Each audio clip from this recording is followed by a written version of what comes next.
خب بچه‌های گل یه کمی هم ریاضی کار کنیم ببینم از کلاس اول چیزی یادتون هست یا ندارید میرید دوم. باید قوی باشین. خب میگید از این شکلا ببینید چند تا هست، بشمارید و بنویسین. یعنی باید چی؟ پروانه ها را بشماریم اینجا و بنویسیم چند تا پروانه هست، بشماریم.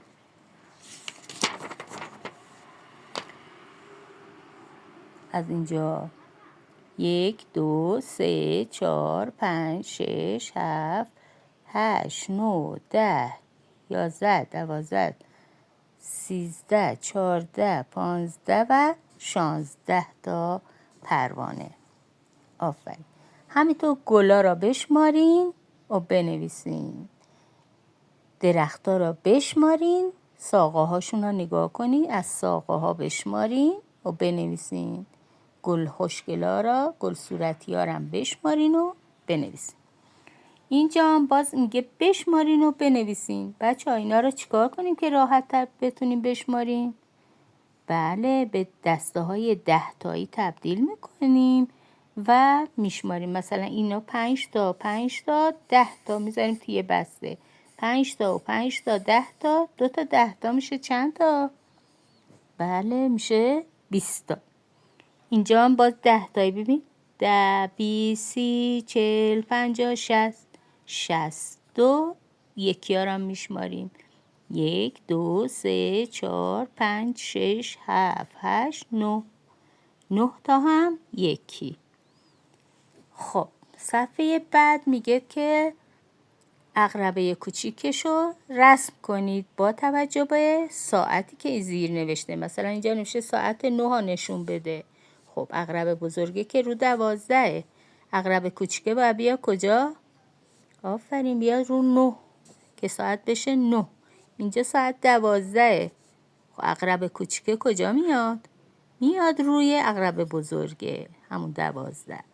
این 6 میگه نشون بده. خب عقربه بزرگه که باید رو 12 باشه. عقربه کوچیکه کجاست؟ روی 6. اینجا هم میگه که عددا رو ادامه بده. 6 8 10. چند تا رفته جلو؟ 6 7 8. 2 تا رفته جلو.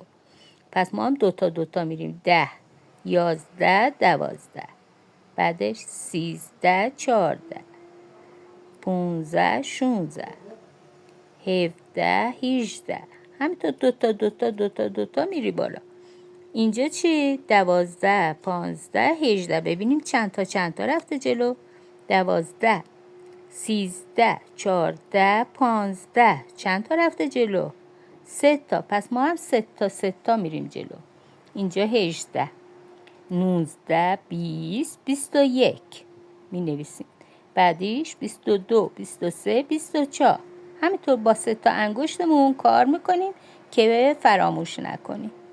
اینجا که دیگه 10 تا رفته، اینا بلدین.